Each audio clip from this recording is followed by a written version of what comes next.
بسم اللہ الرحمن الرحیم۔ قیامت کی سختیوں سے بچنے کے لیے مومنین جو اعمال انجام دے سکتے ہیں وہ کچھ اس طرح ہیں۔ حضرت امام جواد علیہ السلام ارشاد فرماتے ہیں، جو شخص میرے بابا امام علی رضا علیہ السلام کی توس میں زیارت کرے گا، خداوند متعال اس کے اگلے پچھلے سارے گناہ معاف فرما دے گا۔ بروز قیامت اس کے لیے ممبر رسول کے سامنے ایک ممبر لگایا جائے گا جب تک خداوند کریم دوسری مخلوق کے حساب سے فارغ نہیں ہو جاتے۔ حضرت امام جعفر صادق علیہ السلام ارشاد فرماتے ہیں، جو شخص ہر ماہ سورہ مبارکہ اعراف کی تلاوت کرے گا اسے بروز قیامت امن و امان نصیب ہوگا، اور اگر اسے ہر جمعے کو تلاوت کرے گا تو اس کا شمار ان افراد میں ہوگا جن کا مواخذہ اور محاسبہ نہیں ہوگا۔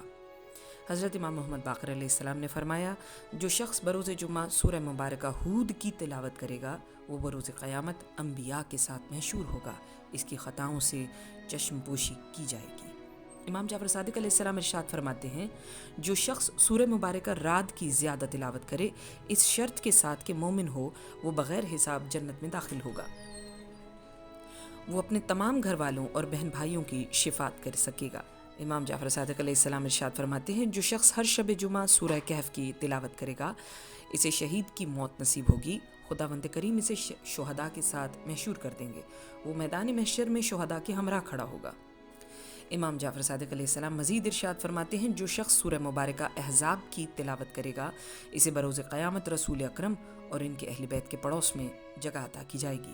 چھٹے امام ارشاد فرماتے ہیں، جو شخص سورہ مبارکہ یاسین کی تلاوت کرے گا اس کی قبر سے آسمان تک مسلسل نور نکل کر بلند ہوتا رہے گا جب تک وہ قبر سے نہیں اٹھ جاتا،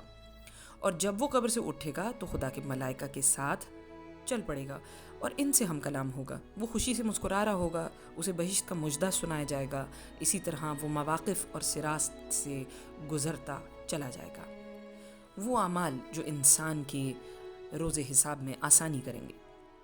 چھٹے امام ارشاد فرما رہے، جو شخص بغیر شوہر کے لڑکی اور بغیر بیوی کے لڑکے کی شادی کرائے گا، خداوند کریم کی نظر رحمت بروز قیامت اسے تلاش کر رہی ہوگی۔ ارشاد فرماتے ہیں، بروز قیامت 4 افراد کو خدا کی نظر رحمت تلاش کر رہی ہوں گی، وہ شخص جو فریق مخالف کے پشیمان ہونے کے بعد معاملہ ختم کر دیتا ہے،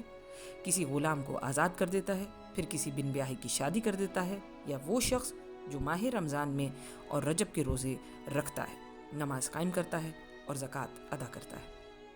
امام رضا علیہ السلام ارشاد فرماتے ہیں، جو شخص اپنے مومن بھائی کی قبر پہ آئے، اپنا ہاتھ قبر پہ رکھے اور سورہ قدر 7 مرتبہ تلاوت کرے تو خداوند اس مرحوم کو قیامت کی عظیم وحشتوں سے نجات عطا فرمائے گا۔ رسول اکرم ارشاد فرماتے ہیں، جو شخص دوسروں کی خاطر خود کو تکلیف میں ڈالے گا، خداوند کریم اسے فضائے قیامت سے محفوظ رکھے گا۔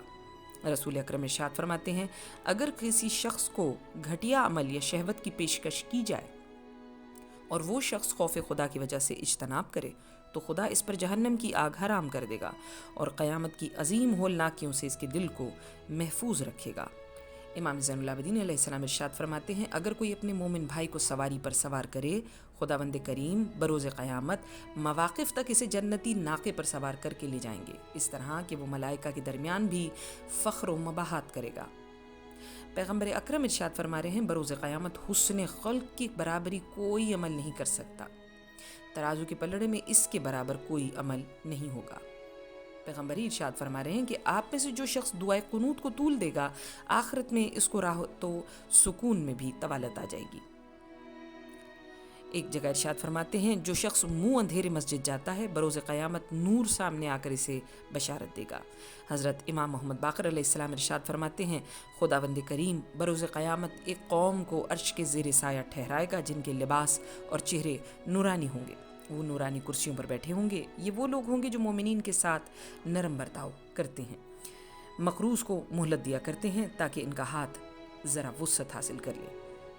حضرت امام محمد باقر علیہ السلام ہی ارشاد فرماتے ہیں، جو شخص مسجد کا احترام کرے گا، یعنی اس کے آداب کے منافی کوئی کام نہ کرے، خدا اسے بروز قیامت خوش اور مسکراتے ہوئے انداز میں ملے گا اور خدا اسے نامہ اعمال دائیں ہاتھ میں پکڑائے گا۔ رسول اکرم ارشاد فرماتے ہیں، اپنے فرزند کو چوما کرو، اس کے بدلے خدا تمہارے لیے نیکیاں تحریر کرتا ہے، اور جو شخص اپنی اولاد کو خوش کرے گا، خداوند کریم بروز قیامت اسے خوش کر دے گا، اور جو شخص اپنی اولاد کو قرآن پڑھائے گا، خداوند کریم اسے جنتی حلہ عطا کرے گا، اس کا نور جنتیوں میں نمایاں چمک رکھتا ہوگا۔